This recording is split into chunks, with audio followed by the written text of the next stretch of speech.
Dan juga hari ini di Hidayah atau di pesantren Islam Umum di Indonesia juga sudah hadir subsistem pendidikan tinggi yang bernama Ma'had Ali. Jadi orang-orang yang sudah dia belajar di Hidayah ini nanti kita dorong untuk belajar di kampus. Jadi mereka misalnya belajar S2, S1 gitu kan. Jadi mereka sudah mahir kitab kuning, belajar di S1 atau S2 di sini, mereka sudah siap dengan metode baru. Artinya apa yang lebih di kampus ini kita bawa ke sana, apa yang lebih di sana juga kita bawa ke sini. Jadi harus sama-sama saling mengisi. Kita jadikan dua model pendidikan ini, kampus dan daerah ini sebagai model baru yang bernama model pendidikan Aceh gitu. Model pendidikan Aceh gitu ya. Oke.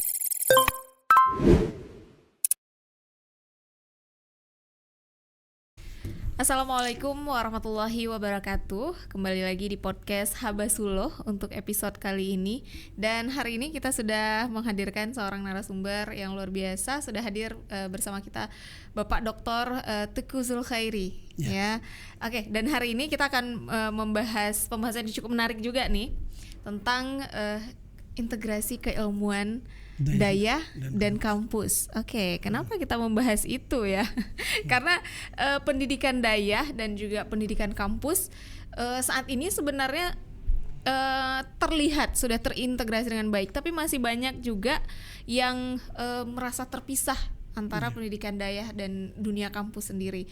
Nah, dan background Bapak Teguh Zulkhairi sendiri, beliau ini dari alumni Dayah dan masih aktif di Dayah Pak ya.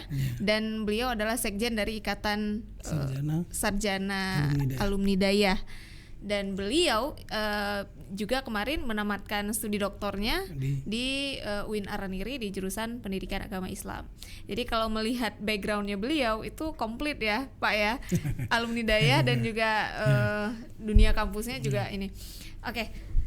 Bagaimana kalau dari pandangan Bapak saat ini tentang keilmuan dayah di Aceh?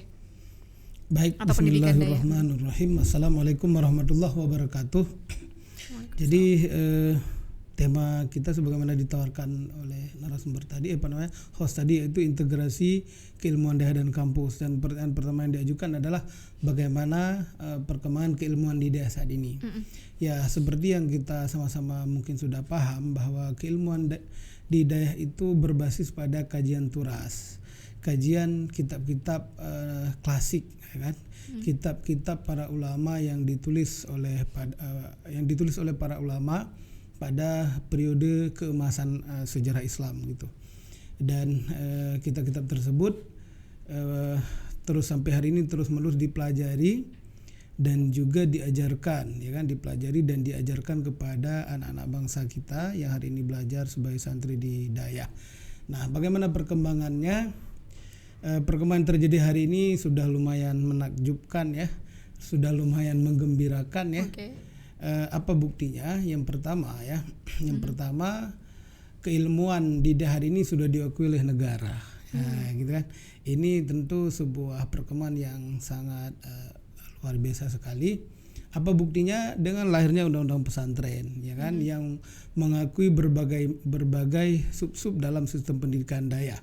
Nah, di hari ini ada mulai dari istilahnya program pendidikan diniyah formal gitu kan, mulai dari ula, wusta, ulia, berlanjut ke Ma'had Ali, ada juga istilahnya muadalah gitu kan. Yang itu mereka belajar kitab kuning gitu kan. Tetapi mereka diakui oleh negara dalam bentuk pendidikan diniyah formal gitu, atau muadalah. Bahkan juga hari ini di Hidayah atau di pesantren Islam Umum di Indonesia juga sudah hadir subsistem pendidikan tinggi yang bernama Ma'had Ali, setara dengan program sarjana di kampus gitu kan. Cuman di Ma'had Ali ini hanya satu takhasus, hanya satu jurusan. Jadi kalau ditanya bagaimana perkembangan keilmuan dayah hari ini, sudah sangat menggembirakan yang dibuktikan dengan adanya pengakuan negara gitu kan. Dengan adanya pengakuan negara tentu menunjukkan bahwa keilmuan di dayah ini sudah semakin diakui, ya kan. Nah, sebenarnya pun perkembangan keilmuan di dayah ini ya dari dulu di Aceh ini pendidikan yang resmi ada di Aceh ini yaitu pendidikan dayah gitu kan. Seperti contohnya yaitu di Jami'ah Baitur Rahman dan juga di Zawiyah Cotkala. di Langsa dulu, yang pada saat itu tentu belum ada pendidikan yang lain di Aceh, gitu kan, dan pendidikannya merujuk kepada kitab-kitab. Hanya saja ya dulu ya di masa kejayaan Aceh dulu, keilmuannya, disiplin keilmuan yang diajarkan di DAI itu sangat kompleks, bukan hanya tasawuf, tauhid, fikih, tapi juga pelajaran-pelajaran yang lain gitu kan, pertanian gitu, militer bahkan juga gitu kan, yang kalau kita baca dari berbagai literatur ya. Nah jadi hari ini setelah dulu Aceh pernah dijajah, diserang oleh Belanda, ya, dijajah dalam tanda petik ya, karena para sejarawan mengatakan Aceh tidak pernah berhasil dijajah. Waktu Belanda menyerang Aceh ya pendidikan Dayak pernah terpuruk ya kan, terus kemudian berusaha bangkit, dan dalam proses kebangkitan ini ada sejumlah hal yang mungkin masih tertinggal, dan hari ini apa yang tertinggal tersebut sedang dicoba raih kembali, dicoba kejar kembali ya. Itu yang saya lihat dari pendidikan Dayak saat ini. Dan orang Dayak itu sangat terbuka dengan yang namanya inovasi-inovasi, perubahan-perubahan, ide-ide baru itu sangat-sangat terbuka. Karena kenapa? Karena ada kaidah yang sangat berlaku umum dipahami oleh komunitas Dayak, yaitu al-muhafadah alal qadim as-salih wal akhdhu bi al-jadid aslah. Memelihara sesuatu yang lama yang baik dan mengambil sesuatu yang baru yang lebih baik. Ada yang lama yang baik dijaga, tetapi kalau ada yang baru yang dia lebih baik diambil gitu. Ini kaidah umum yang hari ini dipahami dan dipraktekkan oleh orang Dayak. Oke, berarti kalau melihat perkembangannya yang semakin berarti bisa dikatakan semakin masuk dan semakin ini dengan era modern gitu Pak ya. Ya betul sekali. Jadi orang Dayak hari ini sangat terbuka dengan pendidikan apapun ya, selama itu tetap bisa menjaga khazanah sistem pembelajaran di Dayak yang berlaku di Dayak hari ini gitu kan. Artinya pembelajaran turas itu jangan hilang. Yang lain boleh saja masuk selama itu baik, tetapi yang khas Dayak itu nggak boleh hilang. Nah itu yang hari ini dijaga. Kenapa nggak boleh hilang? Pembelajaran turas ini kitab-kitab yang diajarkan oleh ulama dahulu, karena itu adalah ruhnya gitu kan. Kalau itu hilang, nah itu maka akan tercerabut semuanya. Dan kenapa itu penting dijaga oleh orang Dayak? Karena kalau orang Dayak ini nggak menjaga tradisi pembelajaran turas ini, pembelajaran naskah klasik ini, maka banyak sekali ilmu yang akan hilang. Ya kan, orang Dayak dengan belajar turas, dia ini belajar kitab mulai dari fikih, tasawuf, tauhid, ilmu bayan, badik, ma'ani gitu kan, nahu, saraf. Itu mereka ketika belajar pelajaran tersebut, itu mereka sedang menjaga sebuah warisan ilmu yang sangat berharga, yang ilmu ini tidak didapatkan secara maksimal di tempat lain. Coba bayangkan, belajar di Dayak itu satu malam itu bisa kalau bedah bismillah itu bisa berminggu-minggu gitu kan. Berminggu baru bisa selesai. Satu halaman kitab itu bisa berhari-hari, berminggu-minggu. Kenapa ya? Karena pembelajarannya itu sangat-sangat mendalam, per kata dibedah, per huruf dibedah gitu. Semua harus tahu gitu kan. Kemana barisnya, apakah dia ini bagaimana di i'rabnya, bagaimana binanya, apakah baris atas, baris bawah, baris sukuk kan. Kadang kan kitab-kitab tulis itu kan nggak ada baris gitu kan. Jadi orang yang belajar itu dia belajar secara mendalam, dia akan tahu kenapa alasan semua pemilihan kalimat, maknanya dan sebagainya, sehingga dia akan menguasai ini secara mendalam. Artinya kalau ini tidak dilakukan oleh orang Dayak, maka tradisi keilmuan yang sangat berharga ini akan hilang. Jadi apa yang mereka lakukan, mereka sedang merawat sebuah khazanah keilmuan Islam yang sangat-sangat penting sekali. Dan gitu. Itu salah satu pendidikan yang sangat khas di Aceh pada masanya dan sangat luar biasa gitu kan. Pendidikan khas gitu ya. Makanya kan kalau saya dengar statement dari almarhum Prof. Az-Zumardi Azra, dalam sebuah wawancara di Metro TV, beliau mengatakan kalau ingin mengembalikan peradaban Islam di Aceh itu, di Nusantara, ya berdayakan daerah-daerah ini, kata beliau, karena mereka yang hari ini sedang dan telah menjaga khazanah keilmuan Islam itu tadi. Jadi almarhum Prof. Az-Zumardi Azra, saya mengatakan seperti itu kan, menunjukkan bahwa benar memang ya keilmuan ini yang sangat berharga dan harus dijaga, dan buktinya memang tidak banyak yang menjaga gitu kan. Kayak misalnya ini bukan kita ini ya, tapi kalau belajar di kampus kan nggak ada kita belajar per baris gitu kan. Paling dikasih tugas, nah ini ada sisi lebih ini kurang kan. Jadi dia nanti ada dia lebih bidang ini kurang, bagian ini di kampus lebih begini kurang begini. Inilah yang saya maksudkan tadi, bagaimana kita mengintegrasikan kelebihan-kelebihan ini gitu kan, menjadi sebuah model pembelajaran Aceh gitu kan, antara daerah dan kampus menjadi sebuah model Aceh. Nah jadi kalau dia kan itu saya bilang tadi itu per baris ya dibaca ya, per kalimat gitu kan. Nah kalau di kita ini di kampus kan paling kita kasih tugas ke mahasiswa, ini dalam beberapa hari ini beberapa halaman ini harus selesai gitu kan, terjemahin gitu kan, pada mata pelajaran yang terkait. Nah, jadi kita tidak akan sempat memonitor baris per baris bagaimana mereka para mahasiswa kita memahaminya gitu kan. Kalaupun kita mengajarkan misalnya ada mata pelajaran studi naskah klasik, itu pun kan kita tidak mengajar secara rutin gitu, seminggu sekali. Nah, kalau dia itu tiap malam gitu kan. Gitu. Bentuk pembelajarannya itu jadi beda gitu ya. Bentuk pembelajaran, metodenya juga. Kalau Dr. Teguh Zulkhairi sendiri kan sudah merasakan keduanya dan sekarang pastinya masih mengembangkan pendidikan daerah juga gitu ya. Itu gimana menyatukan gimana menjaga antara daerah dan kampus ini ya? Iya betul. Ya, jadi supaya tetap yang pendidikan daerahnya itu tidak hilang, tapi dia juga terintegrasi dengan baik dengan kampus. Kalau misalnya kita mau membawa model daerah ini belajar tiap malam seperti itu kan, agak sulit. Kenapa? Karena kita punya metode sendiri, tapi saya kira tidak masalah. Ada jalur masuknya, gitu kan?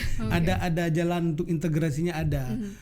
Bagaimana contohnya ya? Bagaimana contoh? Antara lain ya hari ini. Yang pertama kita anggap saja gini, kampus ini sebagai abangnya dayah, kita memang faktanya seperti itu gitu kan, abangnya dayah. Jadi orang-orang yang sudah dia belajar di dayah ini nanti kita dorong untuk belajar di kampus. Jadi mereka misalnya belajar S2, S1 gitu kan. Jadi mereka sudah mahir kitab kuning, belajar di S1 atau S2 di sini, mereka sudah siap dengan metode baru. Artinya dia naskah klasiknya sudah dia kuasai, tinggal dia ditempa dengan metode-metode ala kampus gitu kan, metode Bahsul Masail dan sebagainya. Walaupun Didah sekarang juga sudah populer kembali dengan metode Bahsul Masail. Nah jadi kita berharap ya kan orang-orang alumni Didah ini banyak yang belajar di kampus, ya kan, sehingga misalnya dalam studi-studi keislaman ini akan cepat sekali nyatu dia gitu kan, cepat sekali nyambung. Karena saya pengalaman saya di S2 PAI ada studi naskah, S3 PAI juga ada studi naskah. Dan saya melihat yang alumni-alumni DAH ini cepat sekali dia menguasai. Kenapa? Karena sudah ada pengalaman di sana. Tetapi yang tidak ada background DAH ini, walaupun dia bisa jadi bisa gitu kan, tetapi dia butuh proses yang agak lama. Bahkan beberapa mungkin ada yang pernah ikut matrikulasi ya. Kenapa? Dan tidak bisa cepat ya untuk menguasai secara mendalam. Nah jadi integrasi itu bisa dilakukan dengan cara antara lain menarik banyak alumni DAH untuk belajar di UIN Araniri, dan mereka sudah punya modal itu tadi, dan kemudian dia membuat pengembangan di sini sehingga terjadilah nanti dinamika dalam pembelajaran gitu. Ada tungku-tungku, ada alumni DAH yang dia sudah menguasai kitab kuning dan kemudian belajar studi keislaman di pasca sarjana atau juga di S1, yang kemudian pembelajaran ini akan lebih dinamis gitu kan. Ada orang-orang yang dia sudah menguasai kitab kuning, tapi bukan berarti saya katakan selama ini nggak ada yang selain alumni DAH yang nggak paham nggak ada yang paham selain alumni DAH, karena banyak juga tentu yang misalnya alumni Timur Tengah atau alumni pesantren modern kan banyak juga yang bisa ya. Tetapi mungkin itu yang saya katakan tadi sebagai jalur integrasi. Nah berikutnya juga dengan sekarang kan UIN ini di sekeliling kita juga banyak daerah-daerah. Nah jadi saya punya pemikiran bagaimana caranya agar mahasiswa yang belajar di UIN ini khususnya dalam jurusan-jurusan terkait dengan studi keislaman yang sangat ini ya, misalnya studi agama-agama gitu kan, atau juga syariah gitu kan, ya mereka bisa diarahkan untuk tetap belajar di daerah pada saat yang bersamaan gitu kan. Jadi dia belajar di daerah, belajar di kampus, sehingga dia tetap bisa memadukan ilmunya gitu. Di sisi yang lain di UIN juga bisa dulu pernah ada wacana ya mengundang para ulama-ulama karismatik Aceh untuk buat dialog gitu kan, dialog misalnya antara mahasiswa pasca sarjana dengan ulama karismatik ini dengan terkait dengan metode-metode pembelajaran atau membedah persoalan-persoalan dalam studi keislaman ini secara mendalam gitu kan. Jangan hanya di covernya saja kita bedah gitu kan, bahas secara mendalam. Misalnya kan kalau seperti yang saya katakan tadi, Bismillahirrahmanirrahim, lidah itu kenapa bi, kenapa ismi, kenapa Allahi gitu kan. Rahman, apa makna Rahman, ulama ini apa makna Rahman, surahnya bagaimana, jadi panjang gitu kan. Nah jadi mungkin sesekali bisa dibuat seperti itu, bisa dibuat dengan mengundang ulama-ulama karismatik dari daerah yang dia pakar kitab kuning. Kenapa tidak kita mengakui kelebihan orang-orang yang dari pesantren atau daerah ini kan. Di Jawa munculnya sejumlah kiai-kiai ini, saya lihat hari ini mereka diundang ke berbagai perguruan tinggi. Jadi tidak betul. Sekarang bukan suatu yang asing lagi melihat ada kiai-kiai yang dia ngisi kuliah umum di UIN di Jawa. Ya, saya lihat sendiri gitu kan.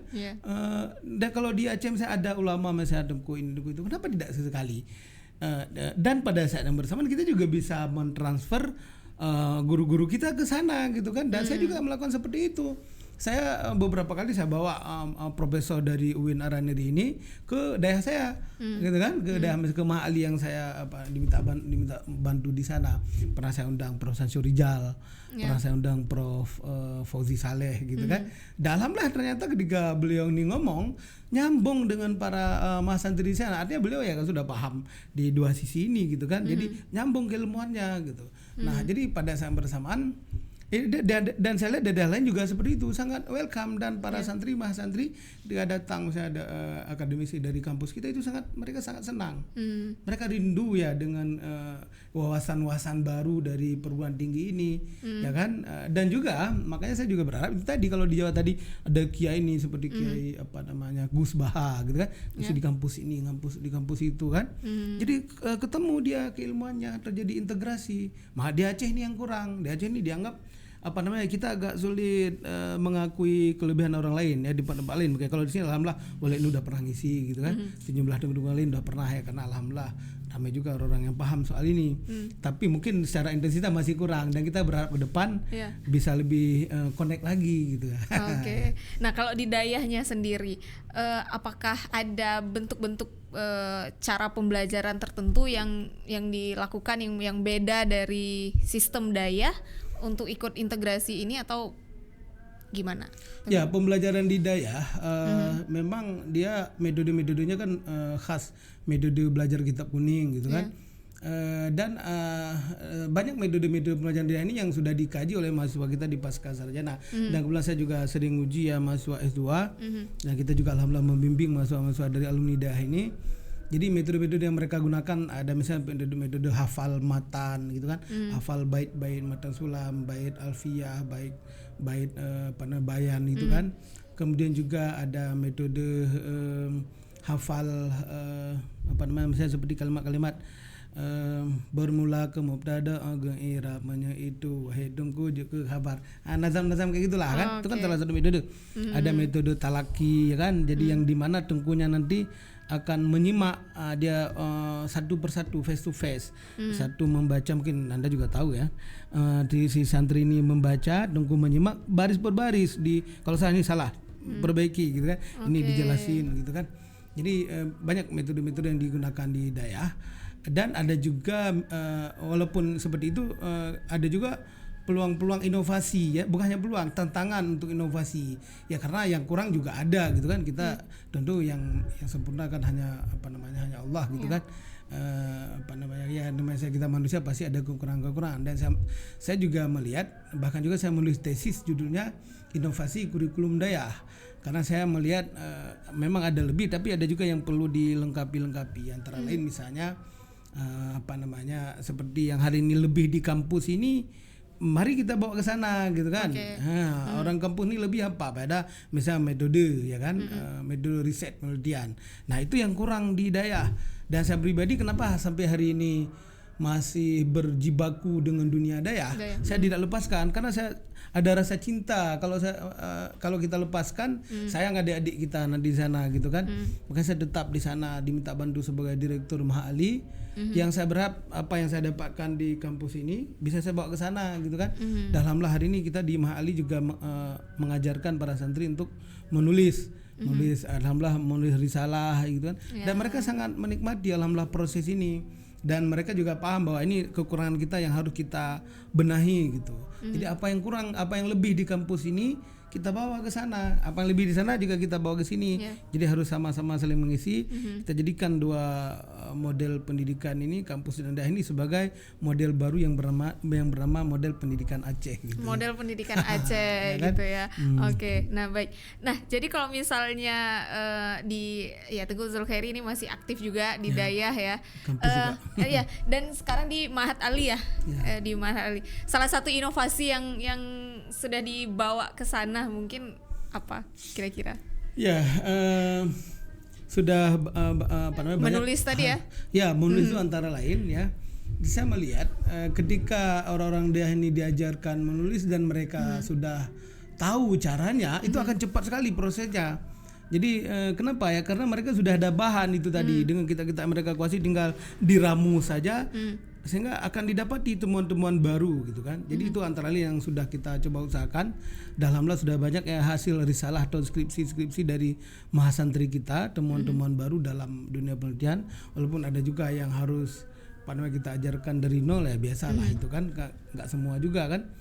Kemudian juga dalam proses pembelajaran di Mahat Ali ini kita tidak lagi belajar seperti tidak semua mata kuliah belajarnya seperti dulu waktu belajar baca kitab gitu kan. Sekarang misalnya kita kasih tugas seperti yang kita lakukan di kampus, coba bedah tema ini gitu kan, bedah tema ini dengan merujuk pada kitab-kitab ini. Nah, jadi akhirnya mereka akan memadukan sejumlah kitab-kitab yang bahkan sebagiannya ada kitab yang belum mereka pelajari sebelumnya gitu kan, misalnya tafsir. Kalau di Dayah sama ini kan tafsir Jalalain ya kan. Nah, kita coba suruh cari dari tafsir-tafsir yang lain yang kemudian membuat terbuka wawasan mereka dengan kitab-kitab yang lain yang mereka pelajari selama ini gitu. Nah, itu kan salah satu inovasi-inovasi yang bisa kita lakukan. Kemudian juga dengan adanya Mahat Ali ini tentu banyak peluang inovasi yang lain, seperti dengan kita masukkan mata kuliah yang memang tuntutan zaman ya kan, seperti saya juga sebagai dosen di UIN Araneri, saya menawarkan dalam penyusunan kurikulum sana juga harus ada, saya katakan, mata kuliah studi syariah Islam misalnya, karena kan Aceh hari ini kan menerapkan syariah Islam. Masa mahasiswa nggak paham tentang syariah Islam? Ya diterima juga sejumlah mata kuliah yang lain gitu kan. Jadi dengan ada mata kuliah ini tentu kan bisa mengisi apa yang kurang selama ini. Jadi ya kita berharap juga ya bahwa kayak seperti studi syariah Islam dan isu-isu kontemporer itu yang terjadi di masyarakat tidak hanya dikaji oleh kalangan kampus, tapi memang sebenarnya kita butuhkan dari orang-orang Dayah gitu, karena memang ya mungkin yang mereka kaji yang lebih dalam tentang sejarah Aceh, sejarah Islam di Aceh kan lebih gimana gitu, lebih mendalam. Oke. Nah, baik, itu luar biasa dan terlihat ya saat ini di UIN Araneri sendiri, di pasca kita sendiri ini udah semakin meningkat kayaknya yang alumni Dayah kemudian melanjutkan studi di sini.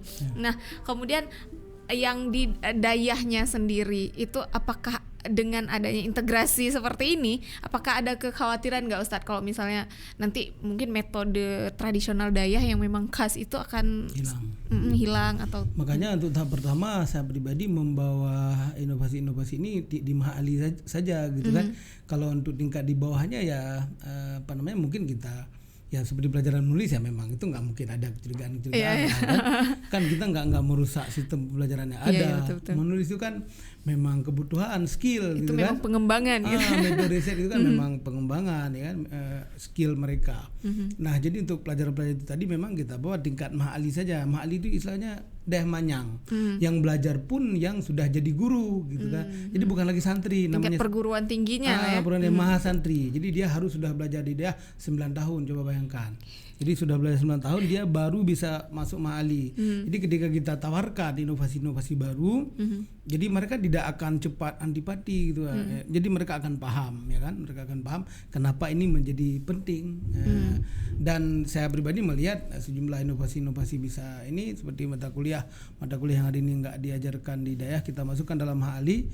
Saya melihat ya lumayan diterima. Kenapa? Ya pertama karena saya sebagai orang daerah itu sendiri nggak mungkin mereka akan curiga gitu kan, ini arahnya kemana. Dan juga saya juga bukan orang yang liberal gitu kan, misalnya bukan orang yang patut dicurigai gitu kan.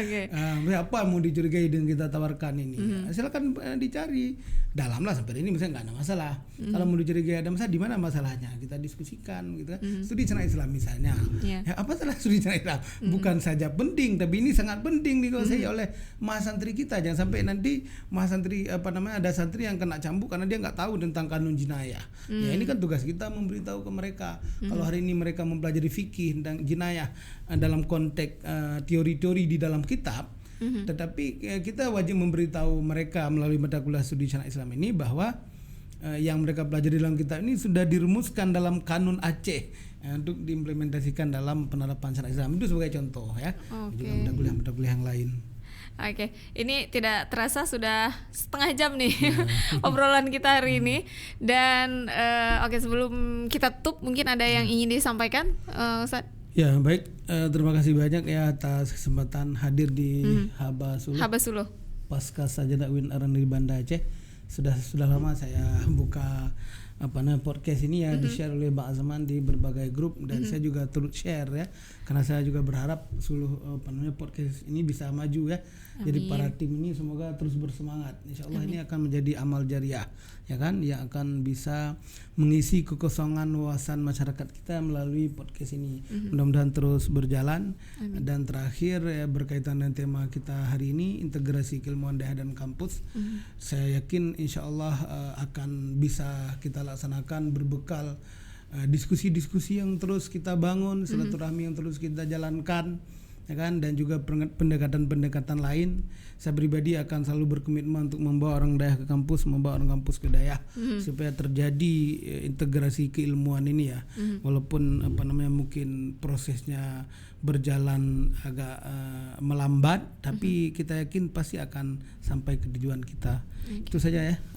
Assalamualaikum warahmatullahi wabarakatuh. Waalaikumsalam. Terima kasih banyak Ustadz Tengku Zulkhairi ya sudah berhadir dan berbagi bersama kita di hari ini. Semoga nanti masih ada episode-episode lainnya ya yang kita bisa sharing bersama.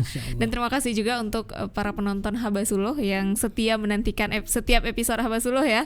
Dan kami juga mohon maaf jika ada kesalahan kata. Akhirnya kami pamit undur diri. Wassalamualaikum warahmatullahi wabarakatuh.